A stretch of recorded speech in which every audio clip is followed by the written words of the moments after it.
as you advance in meditation, the atomic structure of the form disappears, of the Christ or the Krishna. Then it goes to the attributes, and then it goes to the truth. So even a form of God changes, but the essence remains. Similarly with the Guru, if you depend upon the outer form, you will depend as long as you need to grow to that form, and then that form will disappear, his attributes will come, of love, of teaching you, disciplining you. And even that will disappear in your higher states of concentration. The essence of the Guru will remain, right? In this case. Now if you depend on these as the Guru and God, because they teach, one is the eternal, everlasting essence, and the other one teaches the eternal everlasting essence and has also experienced the eternal everlasting essence. So he is the Sadguru. So both of them are worth it because they don't let you down. They take you from grosser to subtler. In a material thing, say a Ferrari or a girlfriend or some money or something, that damn thing, money or Ferrari or this thing, is they are ignorant of God. So when you get a physical attachment, and that physical attachment, the Ferrari gets into a bloody accident or something, your hopes are dashed and you get disappointed. They don't have the eternal principle in them. They are not trained, neither evolved, animate or inanimate objects. Do you understand? So if you depend on any person, place or thing for your happiness, all people, all places and all things are subject to change. Aye?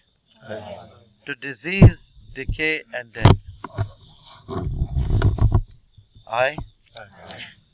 And therefore, anything that is subject to change, when it changes and you cling on to the past or what you like, and this disintegrates before your eyes, your liking disintegrates, then you will be disappointed.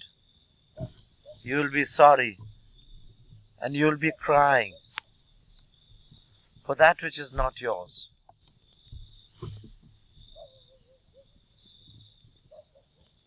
You understand? So, it does not apply to the Sadguru, but it applies to material things. That everything is subject to change, disease, decay and death. And therefore invest and love only that which is everlasting, whether it be in form or whether it be formless. Got it? Aye? Aye. Just to follow up on that.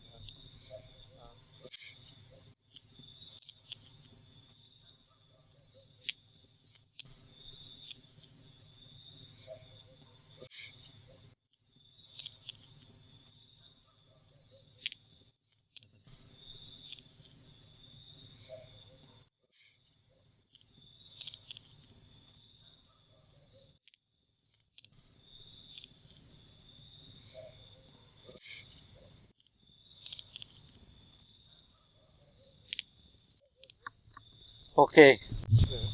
The follow-up is that the guru, the Satguru, as a personality, being in the relative world, isn't everything in the relative world, including the personality, aren't there always flaws in the personality on that level, no matter who it is, even the Satguru?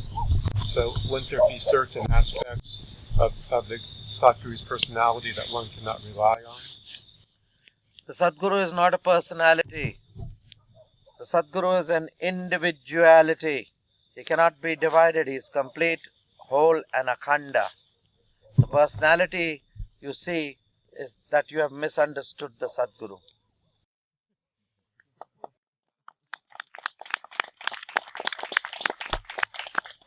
And the Sadguru is bound to mislead you in personality and train you and whip you and train you and mislead you and weaken you and lead you astray and give you false notions about yourself and about himself and create a great ruckus and havoc to make the boat that you are, who's going to sail the high seas.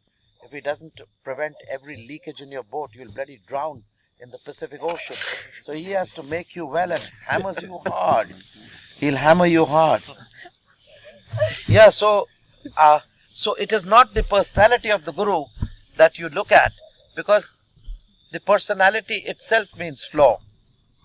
we didn't have a floor, we would not have a nose and eyes and look different.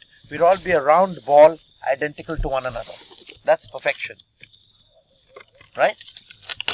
But because this is a world of relativity, this is a world of personality, we interact with one another. We interact with our strengths and our weaknesses, and we learn from one another.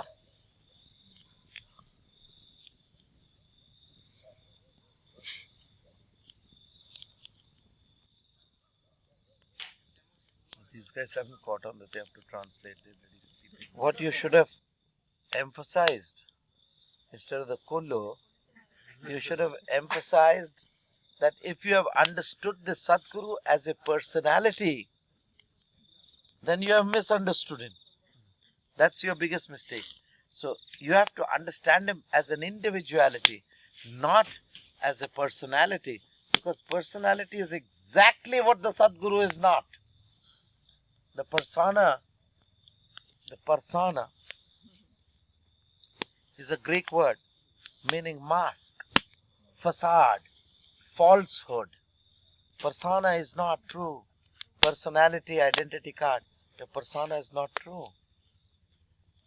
It's all a personality.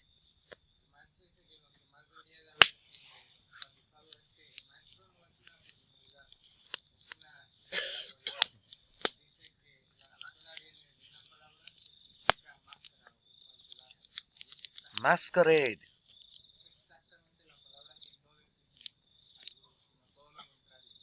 Personality is exactly what Maya is.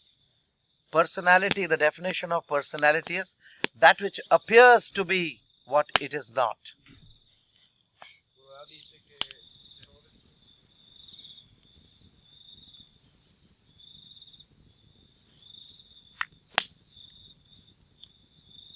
When I connect my heart to your heart, what is your heart? It's not your personality's heart. You don't connect to my heart. You don't connect to my soul. You connect to the spirit of my soul. And then you will not falter nor go wrong. The rainbow bridge I'm talking about. Rainbow bridge, there are many rainbows and many bridges. These are stepping stones. These are stepping stones of meditation techniques. They are good. I give you these stepping stones because everybody doesn't go directly to the source. So stepping stones are good. But don't get hung up on them. These are just techniques. Techniques are crutches. When you get wings, then you drop your crutches.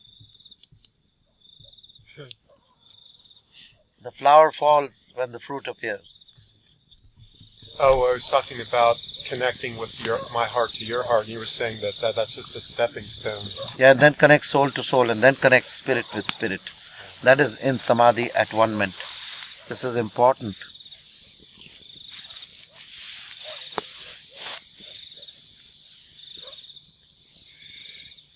Yes? Have we left out something? Well, I think that... Oh, do you use your personality? Does the Sadguru use your personality to manipulate the disciple? To do things? Well, he can hit you in a certain way to, release your blindfold. When the master hits the disciple, or he behaves in a certain way, it is to remove the ignorance of the hands which cover the eyes of the soul. So when you put the hands of your mind upon the eyes of the soul, of your soul, and cry that you cannot see, then Guru applies various devices and techniques to remove the hands of your mind from the eyes of your soul, so that you can behold the eternal spirit that resides within the essence of your soul. Okay. Make it a brief translation. One other thing. Wouldn't it be better if the Sadguru spared the disciples a lot of trouble and heartache by explaining to them that I am not this personality? Because there's so many problems that at least I have with sometimes with your personality.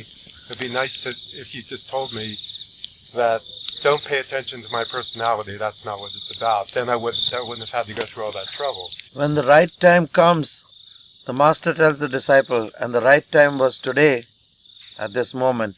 So I've told you.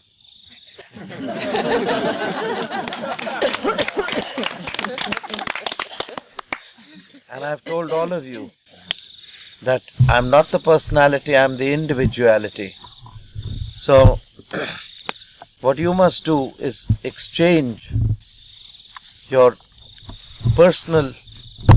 individual personalities and take in its stead your personal individualities.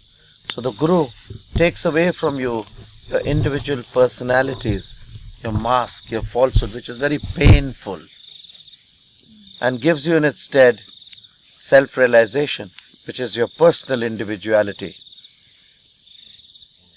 Which is, you're not this house of flesh and bone, which sleeps, decays and dies. You are immortal consciousness, Lord of the earth and skies. So, इस सत्य में जोगी शांत रहो कि तुम इस देश प्रवासी हो, तुम देह नहीं नश्वर नासी, तुम अलख निरंजन न विनाशी, तुम अलख निरंजन न विनाशी. So you are alak niranjan. And don't you say every day, I tell you, alak niranjan, and you say, Adesh, so be it, Guru, Har, in the name of Lord Shiva. Boom. And every day you're being told that we are not the personality, we are the individuality. And the personality of the Guru will definitely play ducks and drakes with you. He has to be in the personality, otherwise people will not understand him. Shiva Shambho Namaya Shiva Shambho Namaya Shiva Goraksha Goraksha Gorakhnathaya